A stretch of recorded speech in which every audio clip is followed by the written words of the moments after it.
Early stages of this group stage. However, we'll see if AHQ are up to the task. They, I would say, effectively upset EDG already to start off their early entrance into the event. So anything is possible, but Faker, he said it himself, you have to do a lot of work over and over again to best him, and we'll see if AHQ can take a game. Yeah, and I mean, Faker has also played Fizz in a lot of high pressure and important matches as well. He played it against Samsung in their playoffs a month ago. So one of the only players still playing Fizz in this current state of the game.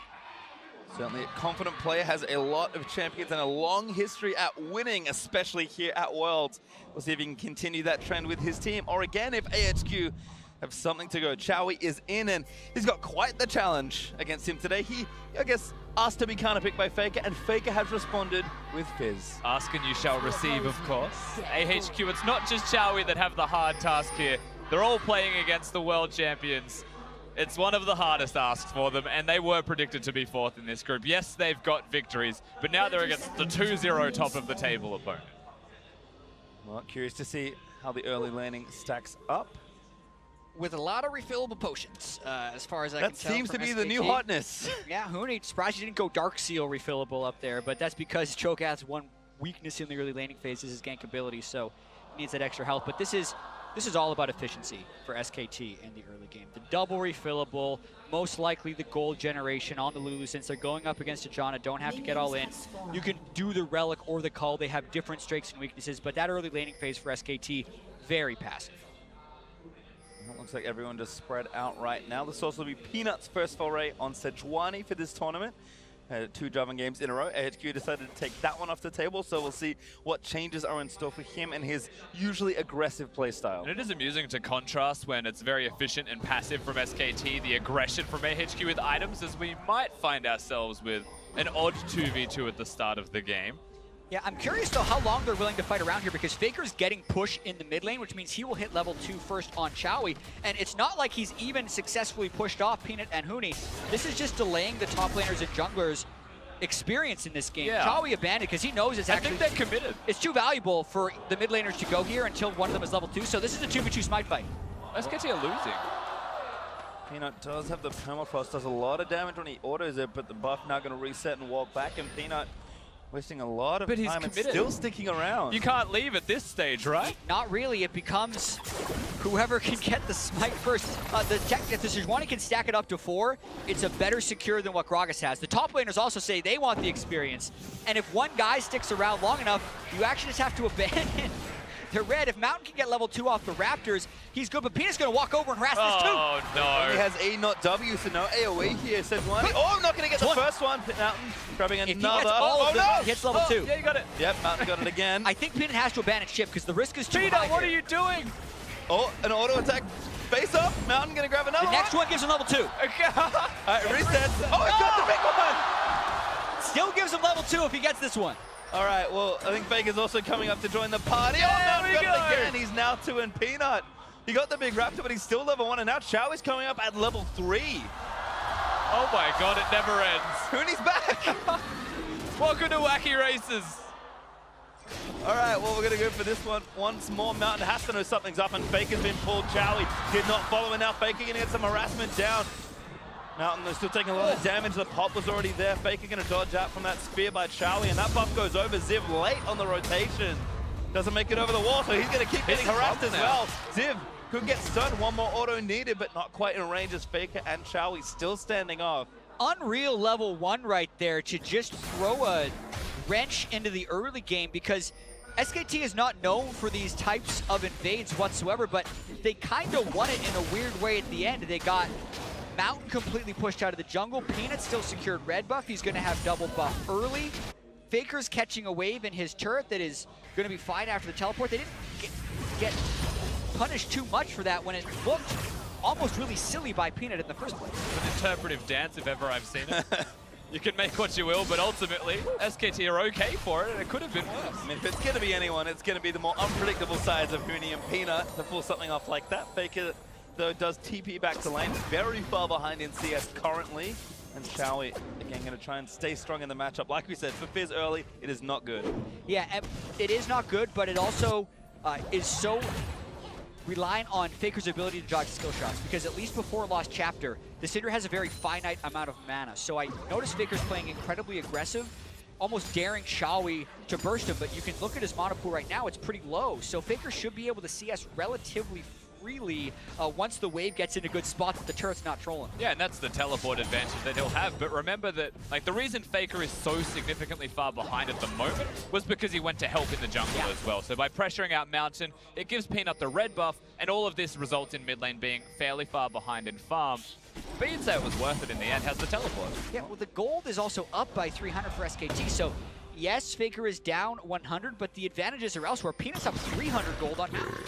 Peanut also very low, but does have a level up right now. Mountain trying to steal away some of these Raptors, but Peanut, he got the red buff. Mountain just going to get away, chase Peanut, but Peanut dashes out. Mountain looks like he should be able to counter jungle this camp though. Chawy with a lot of pressure adding in. He smites the big one and AoEs the rest of them. Peanut forced to go home, but does pick up his early jungle items. So level 1 again, pretty much paying off for Peanut, if only slightly. Yeah, there's a good camp to get as well. The Raptors is one of the higher priority camps towards middle lane, just having that track, having access to the river as well. Mountain didn't go towards the Scuttle Crab, now has that as an option if he would like at any given moment. Mountain pretty far behind in XP though, so probably wants to keep farming it up. Peanut could be charging through as he takes down the Scuttle Crab very quickly with the empowered E, and might even look for another invade. Again, Faker can't really help until he's 6. But again, Mountain prioritizing the Raptor camp, knows that Peanut might invade him because he just stole the Raptors from his opponent, so takes them first, gets level 4, and is in an okay position as a result of that. Very aware. Yeah, definitely a really interesting matchup between the junglers needing to think on your feet, and Peanut hasn't necessarily taken him out of the game, and his mid lane is well ahead because of it. So that 20 CS advantage in the mid lane, jungle CS lies to you. It's a 150 gold lead for Peanut, but that's a trade I feel like almost any jungler would make if they were able to just choose my gold versus mid lane gold. Well, Intro. Chawy also going back. As it looks like a lot of harass here in the bot side. Bang! Getting some good contaminate damage down, but no ultimates just yet, so everyone's going to stay relatively safe. Wolf, though, with that Thunderlords, we've seen so much priority on Lulu for, I think, mostly this reason. You can generally get a bit more ahead in these more defensive bot lanes, and Bang and Wolf, no slouches in the lane. And you mentioned this before, Jat, when we looked at the itemization at level 1. Well, SKT haven't recalled until right now, but they're ahead 7 odd CS in this lane up until these minions get caught up to from Arn, and that's with the defensive itemization choices, not the ones that will win them the lane by any means. It's to get the Ardent Sensor quicker for your support. At the same time, they're against the Doran Shield from Arn, and still they got pushed under the turret and had a rougher experience than you would expect. Yeah, and this time, both supports most likely took the gold quints. I'd have to double check that one, but the gold lead is actually showing this time because of the Relic Shield giving them that extra boost. And see, Chawy and Faker still facing off. Faker now with his ultimate ready. Chawy level 7, so of course has his. Faker again still forced to play back. Albis actually roaming. It's done. Does just tag him. Albis still behind him just in case, but Faker dodging out the rest of this damage. A big wave built up. Looks like a dive could be brewing. And very early E used to dodge the Thunderlords proc out of the Syndra there as well, I believe. So using that so early as a wave crashes means he's probably not going to be able to pick it up. And Fizz is level 6, something to keep in mind. At any moment could use his fish. Could try and 1v1 and outplay from now on. And it's before Chawy has any magic resist. He does have the barrier, which probably lets him live, but if anyone else comes into that equation, he would be dead. So this is where the CS lead usually freezes in Fizz versus Syndra matchups because the kill threat is so high. Usually the Syndra just has to let the Fizz beat. Chawy has roam bot instead. They're going to try and get a lead there. Wolf looks to be in trouble. Gets ulted, and that's first blood.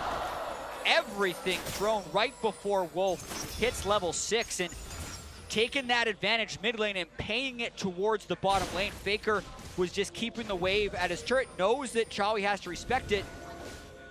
Really good roam by Chawy. Yeah, just very good from Chawy. There's not much else to add to it. Faker couldn't really roam himself, perhaps the teleport if desperate or they chose to fight in response. But with how squishy Wolf is going to be, I do believe it's the gold generation with how squishy he looks as well. Not a lot of survivability there for him. Bang can't provide a heal. He has to use it on himself. Still just gonna die. No ulti there either. So no wild growth for Wolf as he does go down for the first kill of this game. Peanut, they're level There's the 6. Fish lands in, it's only a small one, but there might be enough. Chawy, flash barriers out of the way, but here's Mountain gonna try and turn it back around. Peanut gets a great one and lands a stun onto Mountain, who's forced to get back under the turret, and AHQ barely live. One more hit on Chawy from either the Fizz or the Sejuani, and they could have stunned with the permafrost and exploded them for that kill. But also, the baby fish by Faker is a little confusing from there. Like, yes, it's a guaranteed fish, but it does much less damage if that's a longer range fish. They probably get the kill. Cool interaction to notice as well as, of course, using the Q as you ult him means the Q's more guaranteed to hit, but you're right, the lack of damage does come back to haunt them towards the end of that trade as SKT still trying to pressure, but with not a lot left available. He's a 3v3 right now. Peanut, I think, just trying to steal it with his E, but gonna need to get it. Does smite it away and dash over the wall, but AHQ make chase. Teleport. Yeah, flash in as well. Albis once it gets the tornado knockup very quickly. Wolf, Ziv no summoners. is here now. Good old Peanut. He's gonna be the first one. Flash, roots him, backs him back in. Arcade back, flash up. Beautiful combo by Ziv as Mountain takes down Wolf. I'm actually amazed Peanut lived. I love the patience by Ziv, waiting for the double root, delaying on his Q to get everyone. I thought it was a for sure double kill, but Peanut narrowly escapes. Even so, a big advantage for AHQ here. Lucky to be alive, of course, Peanuts, but with no hesitation, they teleport in for the fight.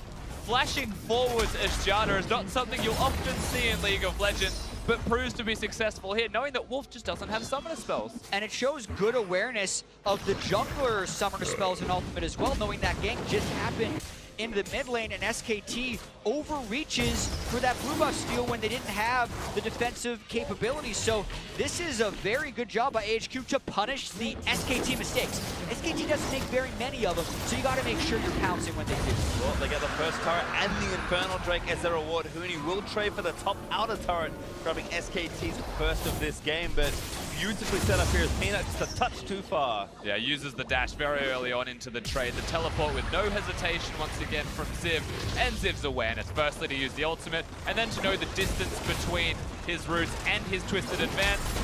Times it very well. Perhaps the cast was a little bit early in the end, but it still did the damage, and Peanut's so lucky to be alive at all. Yeah, and I think Wolf is the one who saved him. He ended up throwing the shield onto Peanut instead of himself, knowing that he was dead for sure, and the only way one of them is going to get away is if he shields the other guys. So, good job by the 0-2 support, gotta say. Admirable. Certainly a good look there, but it is fun to kind of track SKT's early progress throughout this tournament. They played 2 games so far with very different goal differences. I mean, this game not too far behind just yet, but played C9 and EDG, and even though they won, they were very different games. Yeah, need to emphasize how insane that comeback was from SKT. Never before since they started tracking this stat at Worlds in 2014 has a team come back from that large of a 25-minute deficit. That's what SKT did yesterday against EDG. So this is nothing. This is 300 gold and Infernal Drake for them so far. Yeah, you can see C9 was a pretty good upward trend. EDG was a downward trend. This is straight in the middle, so we've got all 3 sample sizes we could need. And the versatility of the team is certainly a strength, but teleport in from SKT, ult from Peanut. I think just missed. And that was really close.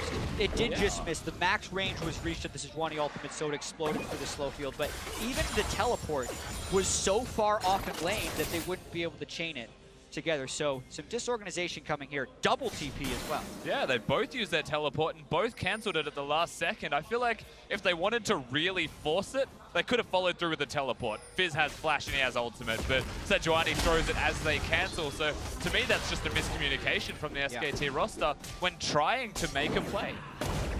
Even with all these miscommunications though, their side lanes are winning in CS by a pretty substantial margin. 123 to 104 plus the Relic Shield gold generation that they have down on the Twitch, and 131 on what is now an Abyssal Mask Cho'Gath. So they're actually feeling all right about this game.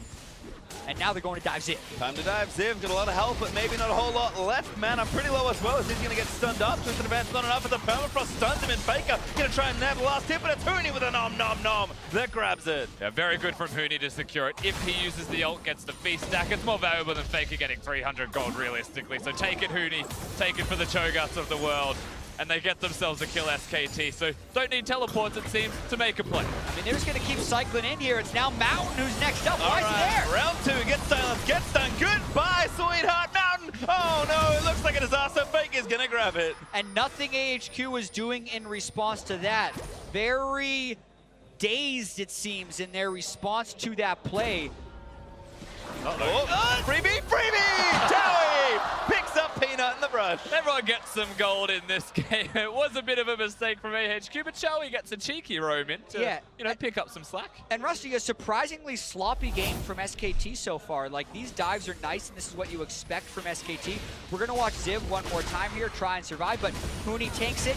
Very nice synergy between the Sejuani passive and the two melee champions they have in solo lanes to stack it up almost instantly. But then this next dive, also good, right? Mountain sticks around, Faker goes in with Peanut. But what's interesting is no one decides to be a bro and tank Peanut out to safety when they're right here. He could have gone any number of routes out there, but he just walks into the brush. Faker could have probably walked up, taken a few hits for him and allowed him to escape, but they don't. So Chawy gets the kill. And door number 1 was a Syndra, and door number 2 was a Janna, and door number 3 was a turret, and they choose to get the Syndra option instead. They knew what was behind every door. Well, Chawy does pick one up, so a nice bit of gold for him, but on the mid lane as they have reached those first item spikes. Proto Belt done for Faker and Morello. Nomicon completed there for Chawy. So a lot of these roams, we are seeing both of these mid laners be very active at this part of the game, are going to matter a lot in these sort of skirmishes and dives that we've seen already in these first 16 minutes. Other than that, though, AHQ now making their own play, 3v2 right now, although the rest of SKT are coming up the river. Bang could be in trouble. Feathers out from On, uses the Feather Song to get himself out of trouble, knows there is cavalry arriving. And Faker is here well first. Chawy's trying to rotate, may get caught in rotation. Good juke back, Faker though still going to run it in. Great ult, but a good stun. Going to land on the 2. Faker a little low, does Proto Belt for a little bit of extra movement speed to cast. Maybe not what he wanted, as Bang unleashes with the ultimate. AHQ forced to run away as Peanut. Wild Growth still tanky on the front line, but a stun. Lands in, finds 2, Faker getting clipped again. Mountain though, the one to pick up Peanut as Ziv. Another great TP. Huni flashes as a twisted event, connects back onto him. Arcane smash back into the team. Huni, he wants to feast on something, but he'll feast on death. Just another play turned around by AHQ. This Fizz pick not necessarily creating the pressure that SKT wanted it to when they're going for these kills. They're not converting quick enough, and then the fight is getting turned around. Ziv has had some amazing plays. And that's the big thing. Every time SKT makes a mistake, credit to Chawy for what it's worth as well. We'll see that, I've no doubt, in the replay. But they're getting a mid lane turret and a Herald because SKT aren't forcing for an objective. They're forcing for the sake of killing them, and that's backfiring, and then AHQ get the objective. Yeah, there are certain elements of this game that are classic SKT, and there are other elements of this game that are very confusing when you look at the nameplate. So the thing that is classic SKT is how close the gold is. They always seem to do this where the game is falling right and they're still very close in gold. But this type of stuff, where they're committing onto Chawy, they're using all their ultimates for nothing, and then sticking around, right? They just missed both ultimates and didn't generate a kill, but they commit to the fight with the teleport instead of both hopping over the wall and running to safety. They go for more, but they don't get anything because they've now expended everything.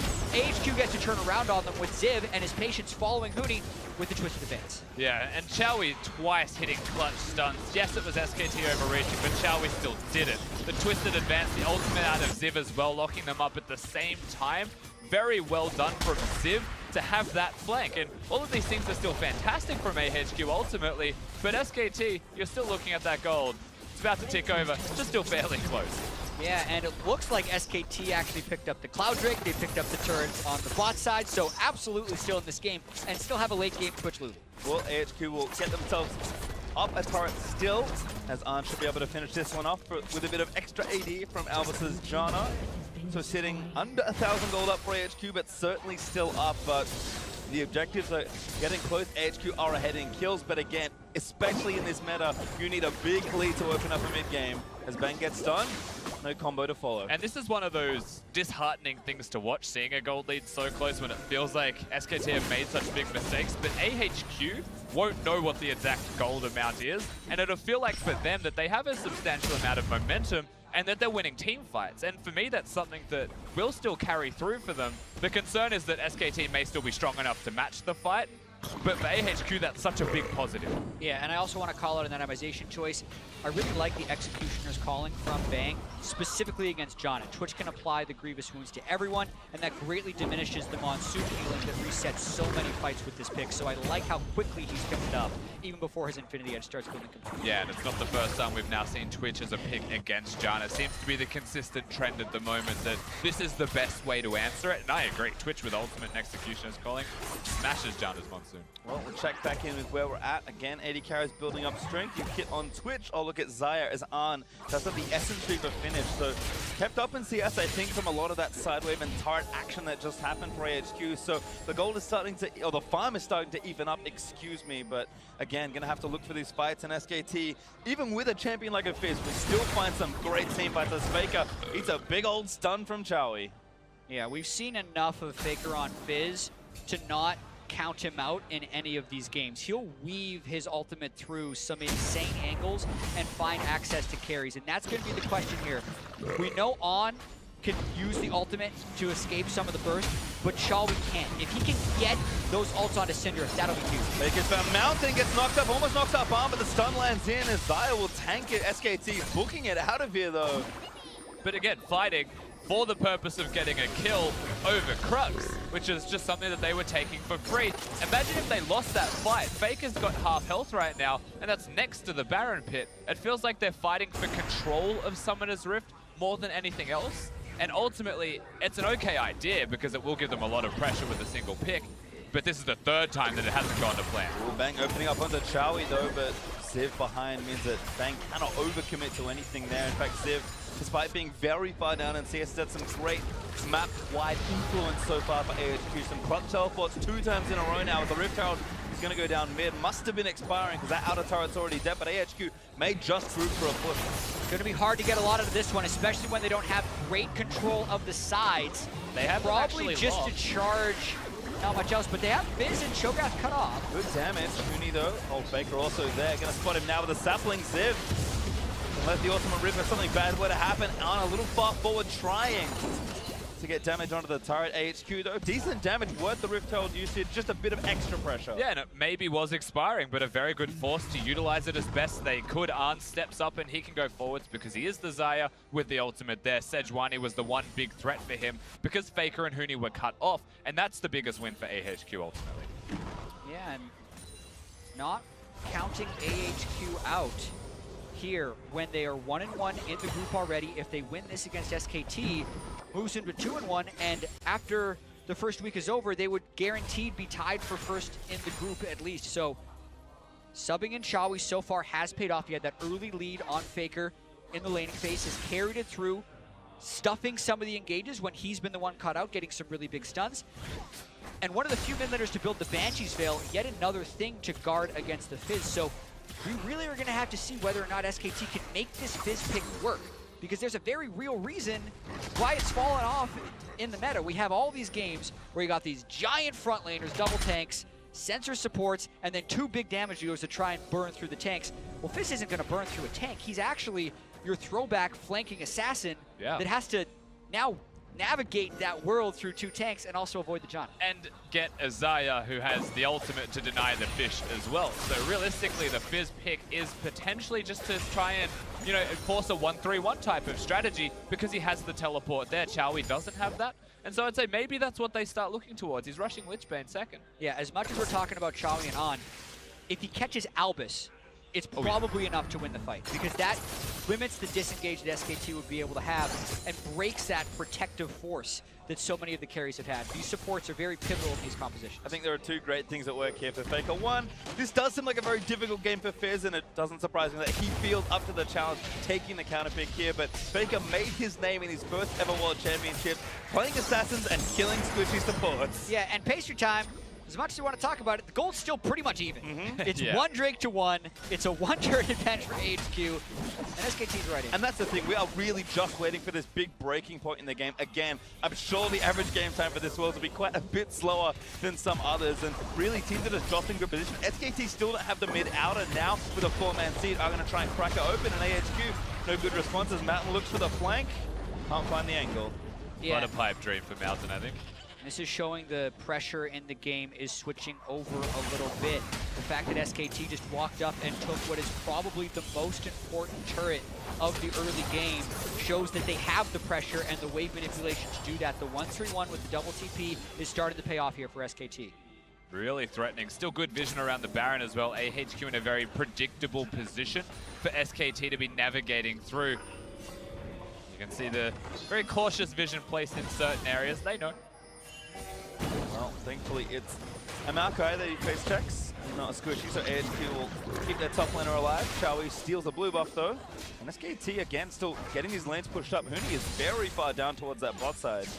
I do find the trinket choices rather interesting in this game as well. Usually the default in these games is 2 upgraded sweepers rather than 3 upgraded sweepers, so both teams actually focusing on vision denial a bit more than vision coverage, and I think that favors SKT because they need less vision on the map in order to find flanks. But AHQ is probably thinking the same way, get a pick with Syndra, go for a big objective. Yeah, that's one of the big stats we noticed from the SKT KT series in every best of 5. Like SKT, they've always excelled at vision denial. KT is so good at placing vision, and ultimately, if you're that good at placing vision denial down, there's only fewer wards from AHQ on the Rift. Maybe you're denying most of them from being there at all. It's about how effective can both of these teams be with the minimal vision they'll be placing and with the extra emphasis on that denial. Yep, that Cloud Drake though does give Huni a Fizz stack, which is always worth it, and of course gives SKT their second Drake of this game. It sat there for a couple minutes. I think teams likely favoring the left side of the map more right now, but Inferno will be the next one to perhaps prompt some action. And again, it does feel like AHQ have been kind of very gently and subtly pushed up with all the pressure in these side lanes. Chawy though flashes out of the way. Gonna avoid a stun. That's a huge flash cooldown. Ziv also started channeling his teleport, so AHQ is just losing pressure all over the place. They've already straight conceded 2 Drakes, as well as their mid lane turrets, so slowly but surely SKT's getting the vision. Mostly it's about them having the minion waves in the side. I mean, look at On. He's off top lane clearing a wave. There's nowhere for AHQ to actually be able to make a play here, and they're afraid of committing into a double TP because SKT always has their teleports in the side lane. So they have been doing a good job of regaining control of this match. Huni has been constantly controlling the bottom lane as well. AHQ are slipping away.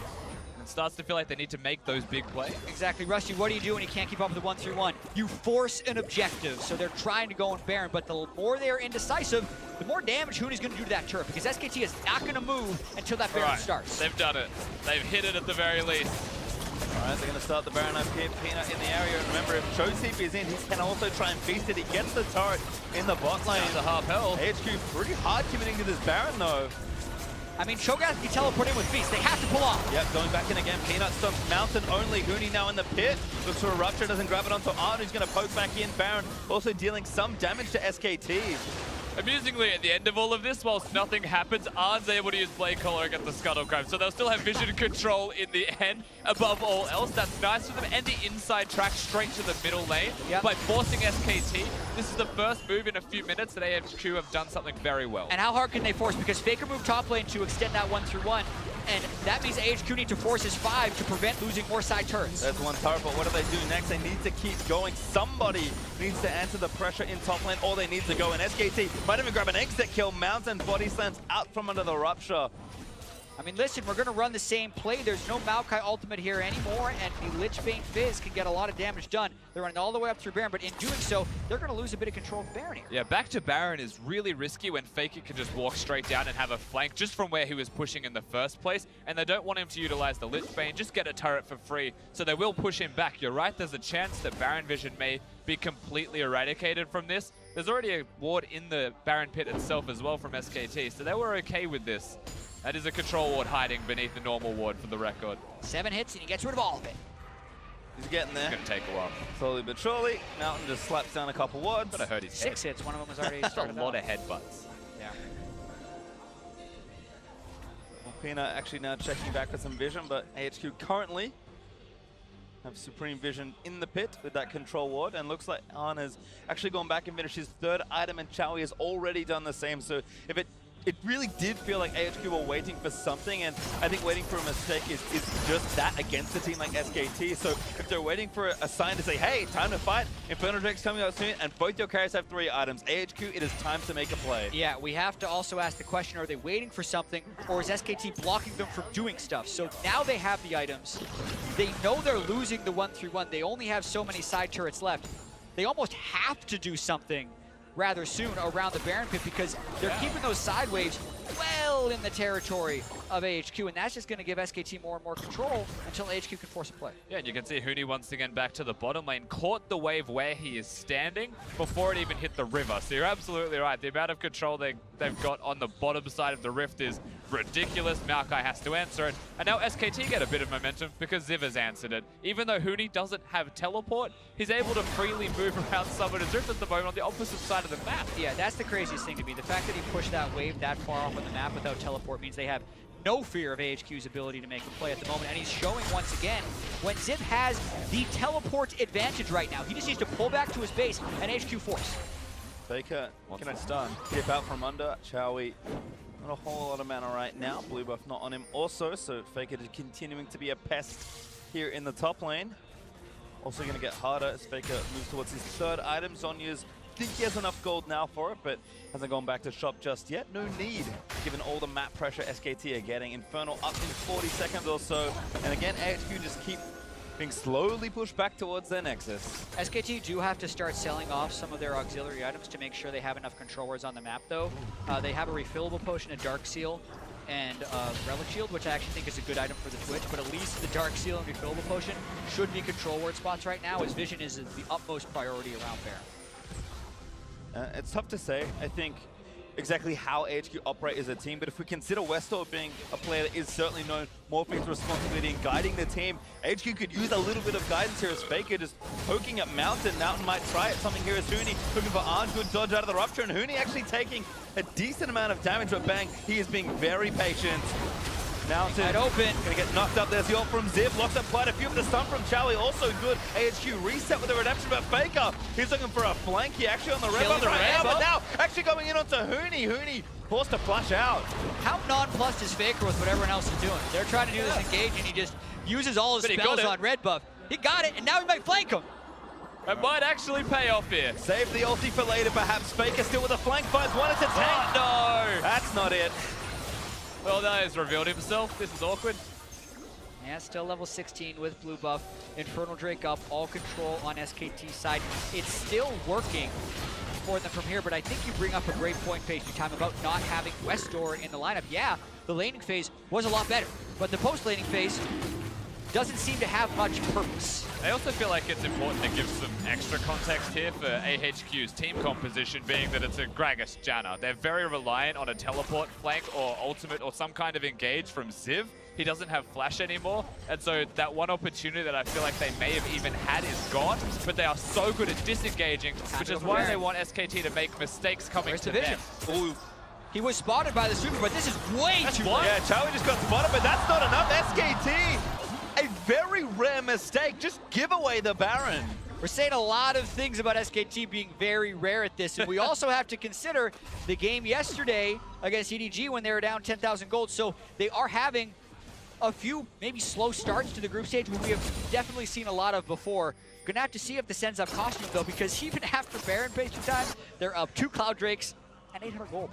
Also grab the Infernal. Kind of that was a trade AHQ made, realizing again, just kind of symbolized a little reactive play from AHQ. Okay, they're on the right side of the map. Finally, it's time to walk over to Baron and give it a go. They do grab it, but Baron is a buff that rewards you for being proactive. So AHQ, that's what they need to do with this. And Baron minions are only empowered when someone is next to them. So unless they can break this stranglehold that SKT has on the map, they're not going to get to a turret with Baron empowered minions. So see if SKT disrupts this push in any way. Here comes Faker. I feel like they're just stuck mid lane right now, AHQ. They finally broke top. It'll be a slow push or slow process, but most of their work and efforts just have to be around the middle lane itself. Bang is about to reveal himself. He's going to show bot, and Mountain has flash. They're going on Huni at least. Ziv from the righteous scorer he wants in. Wolf goes inside to try and protect him. Wolf can maybe move him up, and Faker actually going to eat the root. Fish though, landing onto Albis. He's got the better sum, does pull it at the last second. Huni, he's going to get knocked back in. He's so tanky on the Cho'Gath for Peanut. He's zoned out of the fight. SKT's carried. Can't get in. Bang, where are you? He's on his way now. Bang channeled a full recall from the wave after killing the wave and made it back as Huni, Gargoyle, Stone Plate, Lulu, Shield, Heal survives. Remarkable that they're still alive. Well, AHQ still pushing in. Peanut looking for a flank here, but Ziv going to block most ult attempts, you have to think. And again, Baron is here, and this inhibitor turret getting exposed. Arm though, silenced up. That's a bad place to be. Xayah, Monsoon reset for Albis. It's Faker. Down him and gets done. He's going to pop the zonies on the other side, and SKT still moving forward. AHQ do want to peel back. This is a good fight for them. Maybe a Faker lands a fish on the mountain. Permafrost is going to stun him up, but Ziv zones him out, and Mountain lives. A team that has a hard time killing people against a team that has a hard time dying, and that's what happens when a team fight breaks out. Mountain barely lives, but Huni barely lives 30 seconds before it, and this game back and forth with AHQ having the Baron is still equal. Yeah, and something that is more obviously revealed during that fight is how both of these team comps do not have that much damage when compared with the survivability tools of the other. The one thing is having the Fizz that has a much lower DPS of almost all of the mid laners that we're seeing in the meta, like a Ryze or a Cassiopeia. But then the Syndra, Xayah aren't exactly your super hyper carries, combined with the Maokai, Gragas, who are also both very low damage choices. The Cho'Gath, Sejuani, and Twitch, you know, theoretically might actually just be a better late game team fighting crew than what AHQ have. So we saw a preview of that there when they spent 15 seconds trying to kill Cho'Gath and another 12 seconds in that fight disengaging from SKT. And all Huni has to do is turn around and just rupture Xayah. And if she doesn't dodge it, then she gets knocked up. If she dodges it with her ultimate, she's not dealing damage, and she's the one person that needs to be.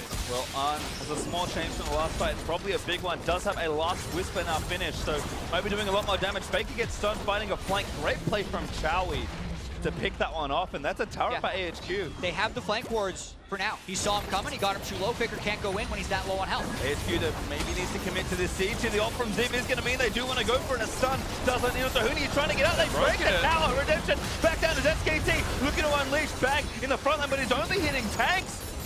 Faker has the fish, but he has to throw it, and AHQ get away with that. That might just be it for the moment. The turret's gone, but AHQ are protecting their flanks, and then they're pushing in. Yeah, and Bang is super patient with his ultimate. If AHQ does go too far in, Bang's going to open up. Faker also has flank. Albis, I think, also trying to block it. He only grabs Mountain. He wants it on, but the damage is good. Faker back in Ziv. Now going to peel the Fizz up after he troll balls. Chawy landed a Chawy for a peanut. Nothing! Huni! Oh my god! Feast on for about 50% of his health, and now Faker going to dive back in. Immune the ult from Chawy. Faker so good at this game. That's the team fight that they're thinking about. They did just get the one carry, but the question is, what do you do after? They're chasing down Ziv. Well, Ziv is going to have a lot of CC to contend with, a TP in from Faker as well.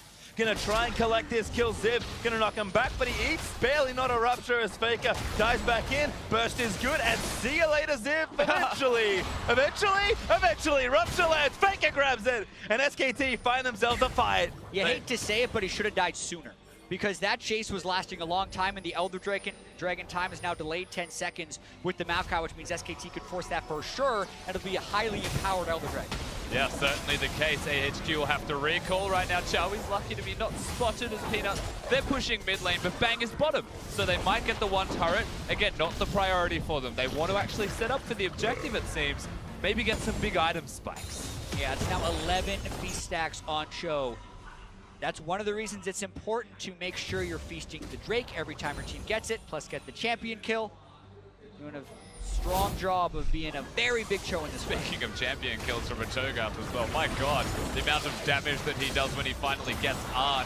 The MVP is more the Sejuani in the silence above all else. There is no way to protect himself from that because he was silenced. Huni destroyed him. Yeah, Albis did his best to try and save with ultimate, but not to be. And then, yeah, Chawy cannot use that spell until he sees Faker use the pull. Otherwise, he will react every time. And it's HQ forcing SKT wasn't in position. Very big play here. Peanut though, maybe looking for the steal. Try steal. He's coming in. Somebody to get the Drake. Big stun there. Lands in onto Iron. Again, he goes back to Peanut. He took the Elder Drake. Fish lands in, but immune to, but oh my god. Huni, so much damage onto Iron, but he's maybe going to No, he can't do it. Bang manages to find the snipe. A double kill for Bang. Chawy gonna die down as well. SKT get it all. Exactly the fight they wanted.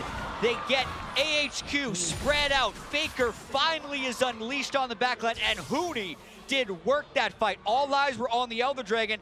Huni says, well, if everyone's dead, it actually doesn't matter that much who gets it. Peanut gets it anyway, and now SKT's gonna push to win. And he pretty much kills them by being a tank. Compliments of the Elder Dragon buff. SKT need that one moment, and they can take everything with it. Well, Inhibitor turret down. Inhibitor gonna follow, and SKT will charge forward and move to first in this group. Nexus turret number 1 is gonna fall. AHQ will barely make it back and likely will not respawn as SKT just turn their base into dust. Once again, undefeated here in the group.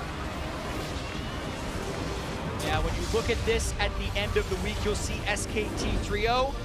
Assume no surprises, but this was quite a journey for SKT to make it to 3-0. The 10,000 gold deficit they had against EDG yesterday, and the 39-minute game against AHQ here, which is longer than many people expected. But at the end of the day, they knew they'd outscale and outperform in the late-game team fights, and AHQ was without a purpose for much of that mid to late game. So another win for SKT.